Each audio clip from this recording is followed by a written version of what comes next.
Assalamualaikum warahmatullahi wabarakatuh. Perkenalkan, nama saya Bella Sastika Anjani Prakoso dari kelas AK701 PJJ Akuntansi Universitas Cyber Asia dengan nomor induk mahasiswa 210301010001 dalam rangka memenuhi nilai ujian akhir semester ganjil untuk mata kuliah Akuntansi Keuangan Lanjutan 2 dengan dosen pembimbing Ibu Yuanisa.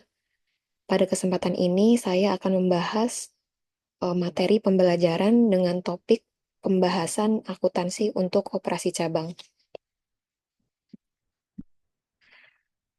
Poin pembahasan kali ini ada 5 poin penting yang akan saya bahas. Yang pertama, pengertian dan seputar akuntansi untuk operasi cabang. Poin kedua, ciri-ciri akuntansi untuk operasi cabang. Poin ketiga, jenis-jenis perusahaan yang menggunakan untuk operasi cabang. Yang keempat, tantangan dalam akuntansi untuk operasi cabang.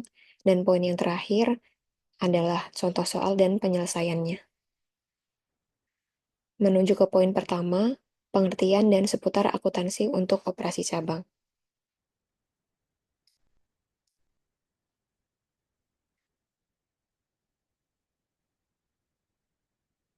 Akuntansi untuk operasi cabang adalah sistem pencatatan dan pelaporan keuangan yang digunakan untuk mencatat dan mengelola transaksi keuangan yang terjadi di kantor cabang suatu perusahaan.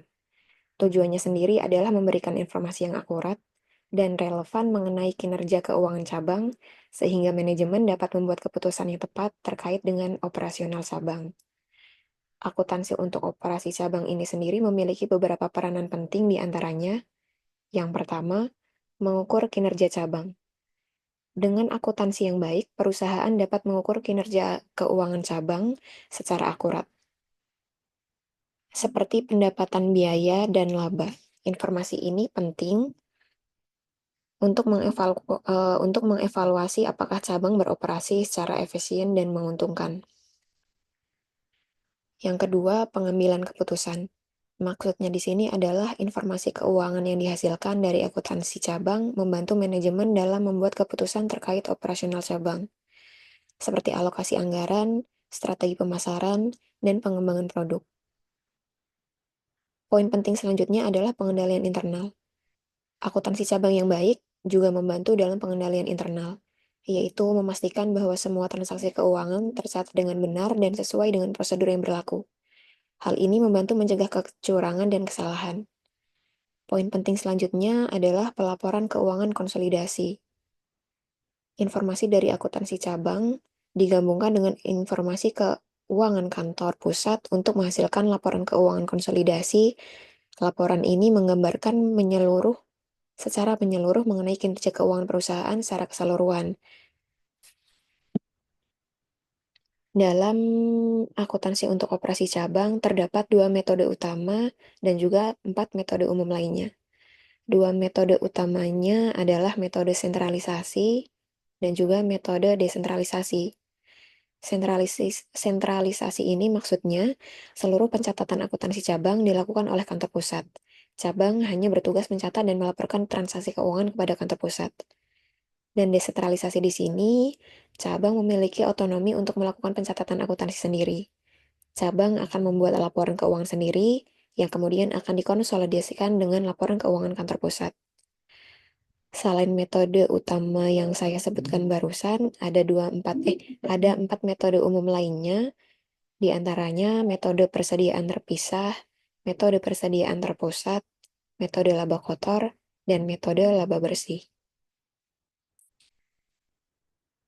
Dalam akuntansi operasi untuk cabang, ada beberapa akun yang umum digunakan dalam akuntansi operasi cabang. Di antaranya, yang pertama, kas cabang.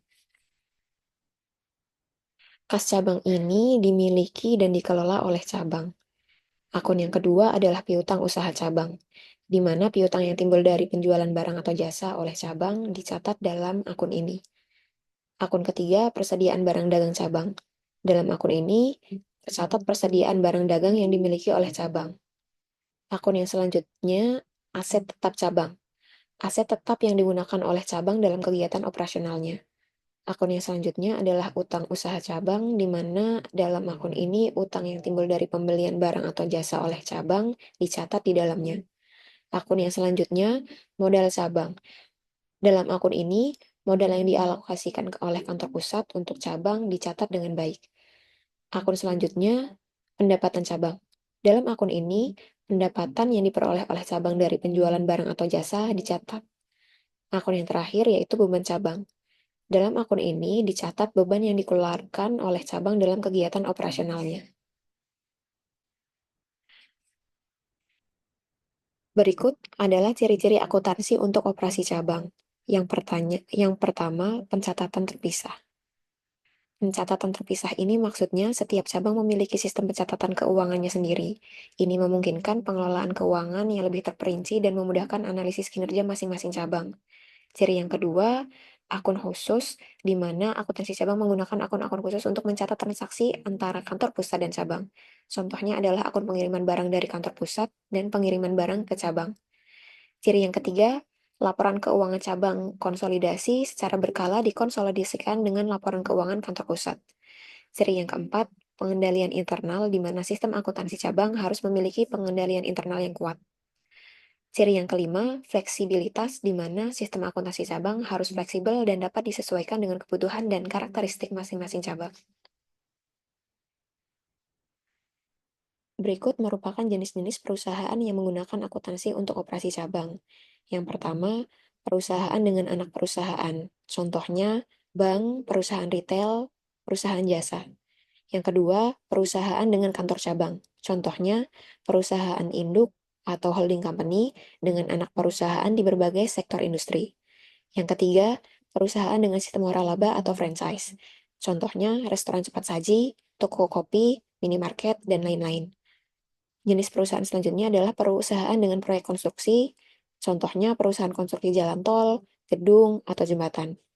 Jenis yang terakhir adalah perusahaan dengan kontrak jangka panjang, di mana contohnya bisa dilihat dengan adanya perusahaan manufaktur yang membuat produk pesanan khusus, perusahaan jasa konsultasi, dan lain-lain.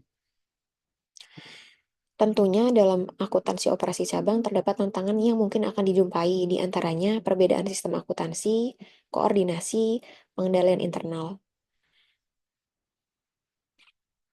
Ketiga poin ini pasti akan ditemui oleh para pelaku akuntansi untuk operasi cabang.